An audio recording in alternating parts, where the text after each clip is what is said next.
जिंदगी की राह कार्यक्रम बाइबल की पुस्तकन का क्रम से अध्ययन हवे, जेवना में आपकी मिली कि कैसे पाप से छुटकारा पा सकेनी और सृष्टिकर्ता के जैसन जिंदगी जी सकेनी। ये कार्यक्रम हमके एगो अवसर देला कि हम बाइबल से अपनी जिंदगी से जुड़ल बातन का अध्ययन कर सकी और ई जानी कि हमारी जिंदगी खातिर परमेश्वर का इच्छा बा। कृपा करके देखी सुनी ताकि परमेश्वर आपकी जिंदगी का मार्गदर्शक ठहरस। दया करी प्रभु रउआ, दया करे ना हो, दया करे ना, भक्त करेलन को हरिया, दया करे ना, भक्त करेलन को हरिया, दया करे ना।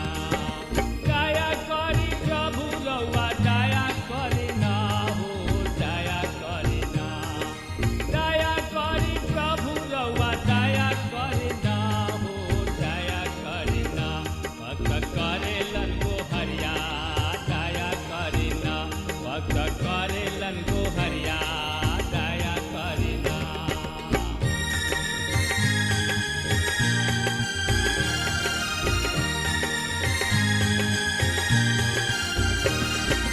दया करी कृष्ण रउआ, दया करे ना हो, दया करे ना, दया करी कृष्ण रउआ, दया करे ना हो, दया करे ना, पापी करेलन बिनतिया, दया करे ना, पापी करेलन बिनतिया, दया करे ना।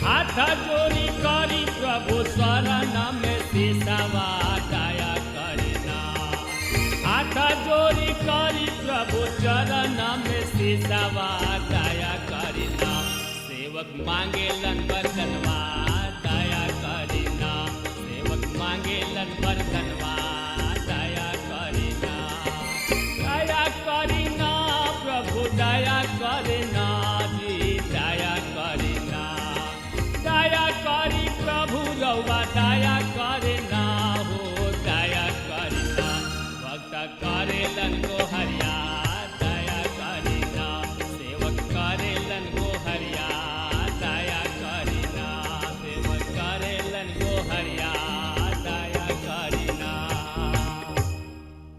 हाँ प्रिय श्रोता मित्र भाई बहन, जैसे कि रोवा के मालूम बा कि एह दिन में हमनी के प्रकाशित वाक्य किताब के सिलसिलेवार रूप से अध्ययन कर रहल बानी जा।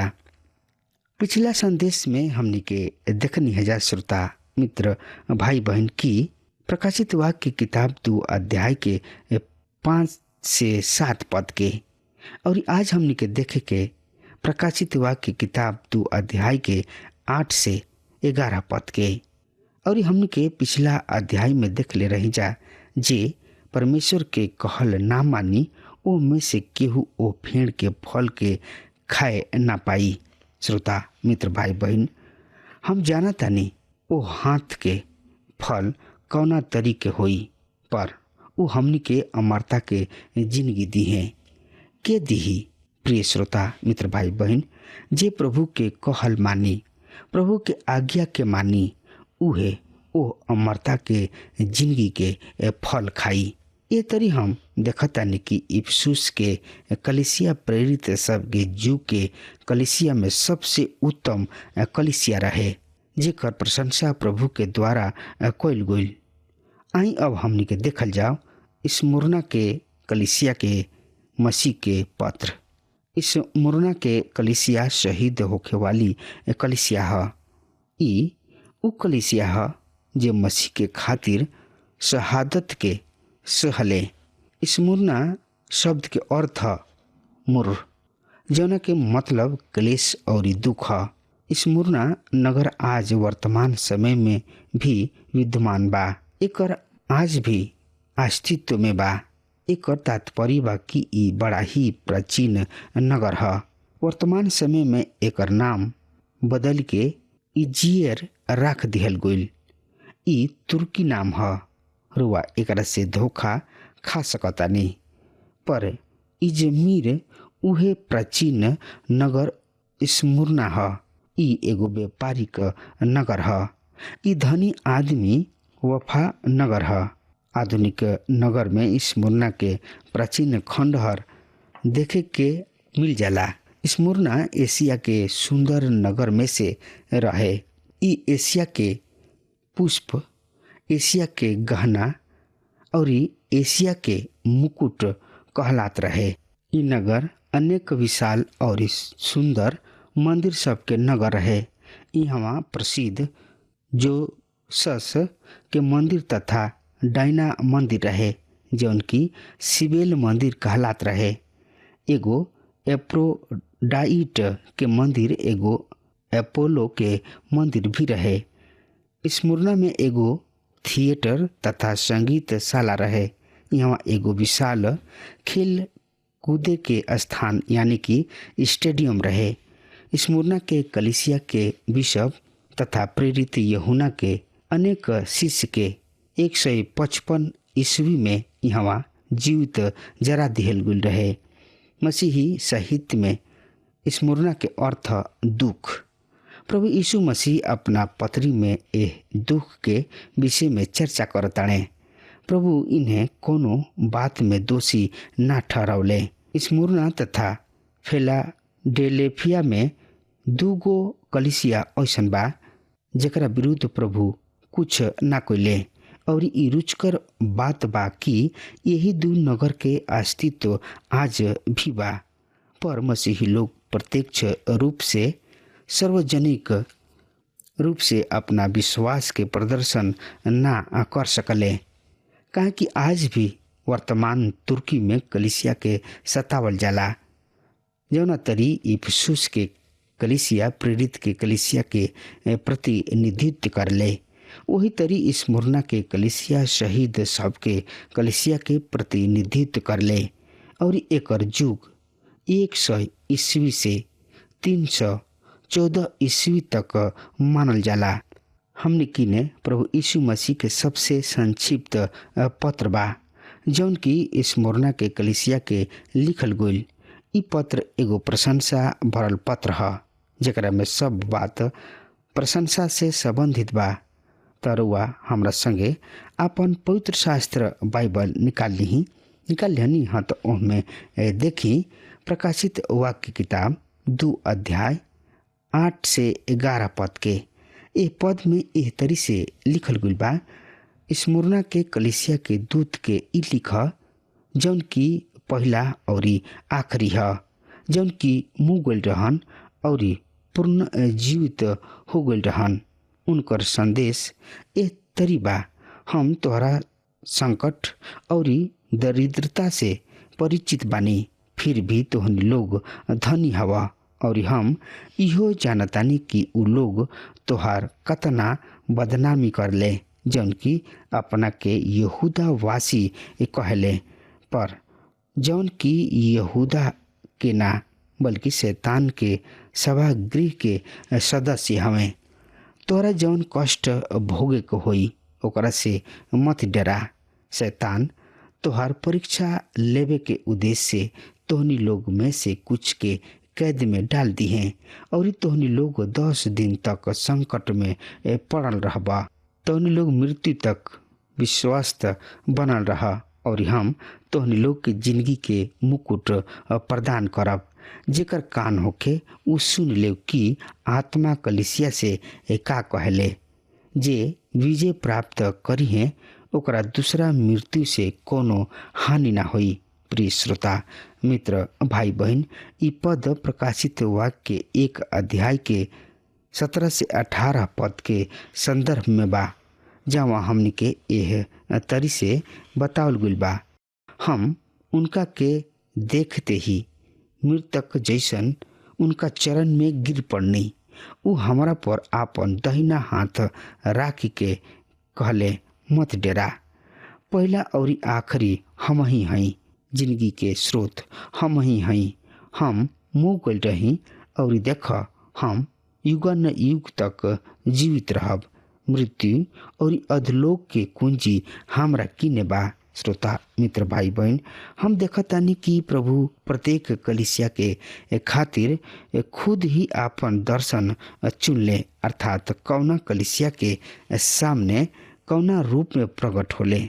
उ स्मुरना के कलीसिया के आपन परिचय ये शब्द में देताणे, जौन की ए पहला और आखिरी हमें, और जौन मुँह गोल रहन अब जी उठल बाणे। पहला और अंतिम के अर्थ श्रोता मित्र भाई बहन की ना उनका पहले कुछ रहे ना उनका पश्चात कुछ बा। दुख उठाए वाला विश्वासी यह बात के समझे कि जेकरा खातिर वो दुख उठा रहल बाणे वो आखिरी अधिकार है। उ स्वामी हमें सब कुछ उनके अधिकार में बा।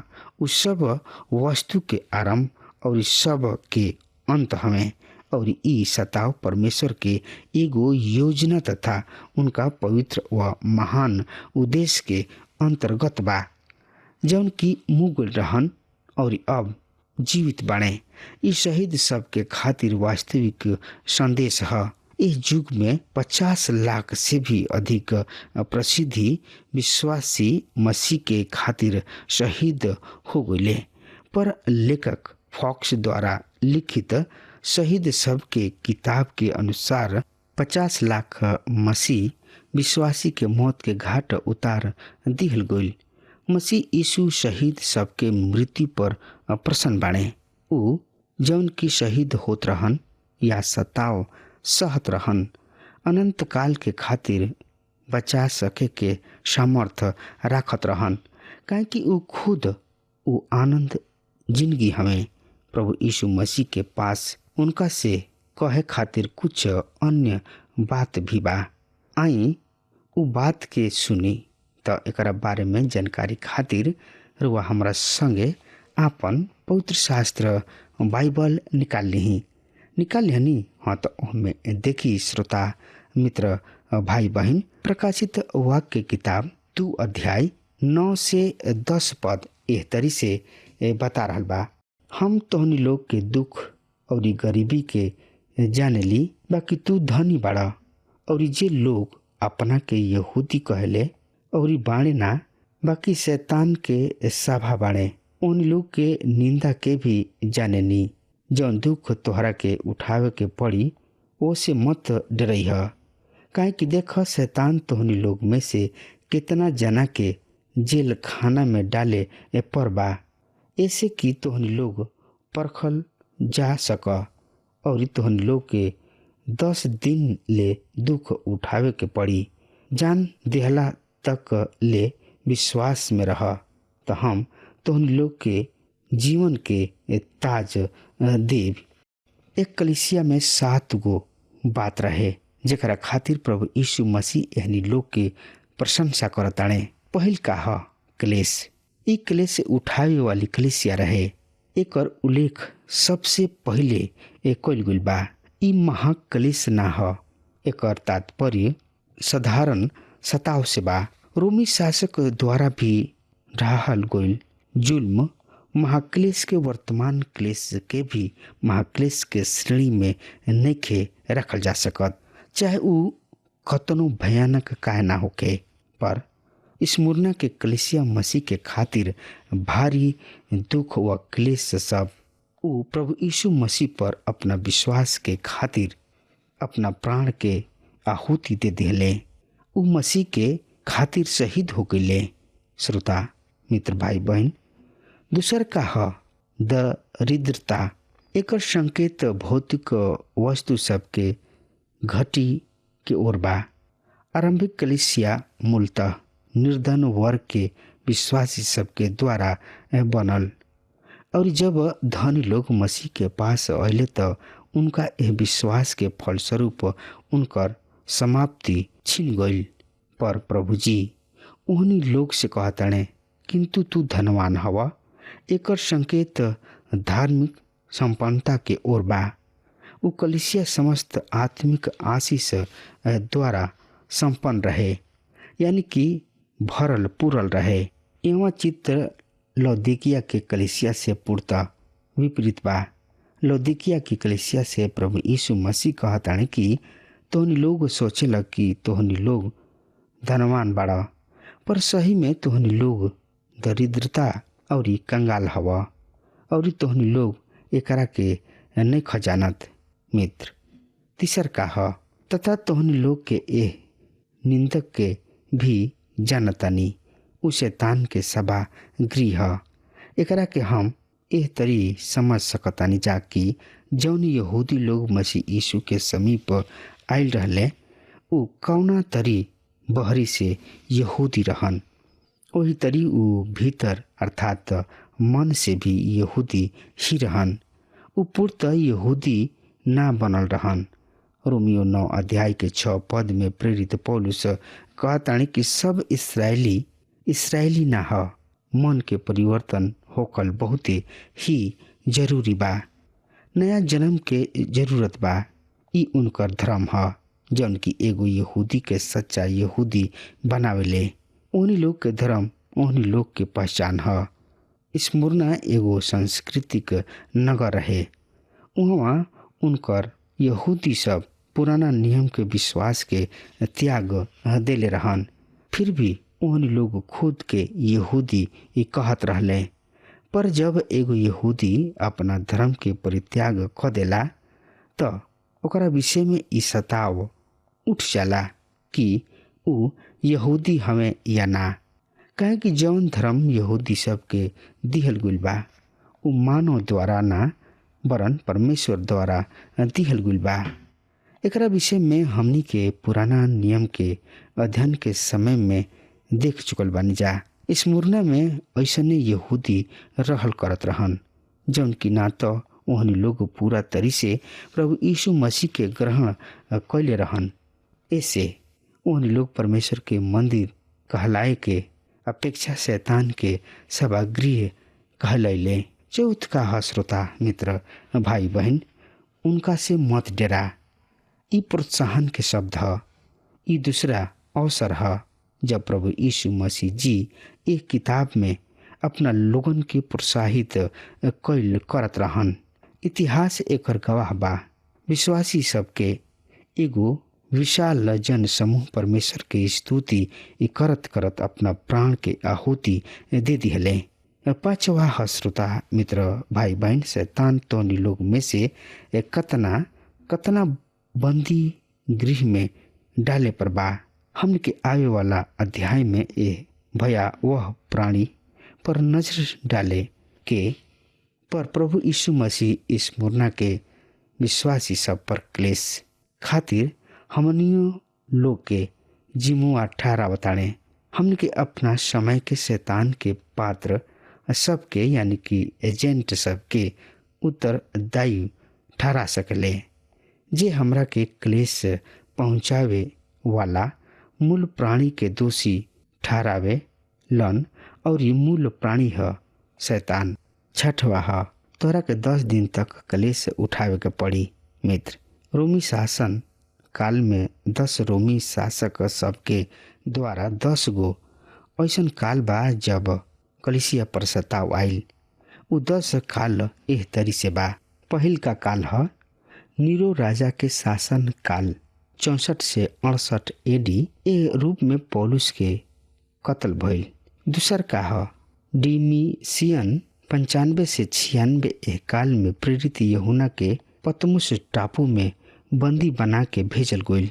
तीसर का है टार्जन के शासन काल 104 से 117 इगानासुस के जरा के मार दिहल गइल। चौथ का है मरकुस ऑरिलियस 168 से 180 इनका समय में पोलिकार्प शहीद भइले। हाँ श्रोता मित्र भाई बहन, अब हमार समय खत्म हो रहा बा, तब तक खातिर वह हमरा के आज्ञा दी। परमेश्वर वह के बहुत ही आशीष देश। आमीन। हमके विश्वास बा कि ई कार्यक्रम आप सब खातिर फायदेमंद सिद्ध भइल हुई। अगर आप सबके लगे बाइबल से चाहे आपकी निजी जिंदगी से कोनो सवाल होके चाहे कोनो समस्या खातिर प्रार्थना करावे चाहतनी तो हमारी फोन नंबर पर जरूर संपर्क करें और आज का दिन आप खातिर सुखद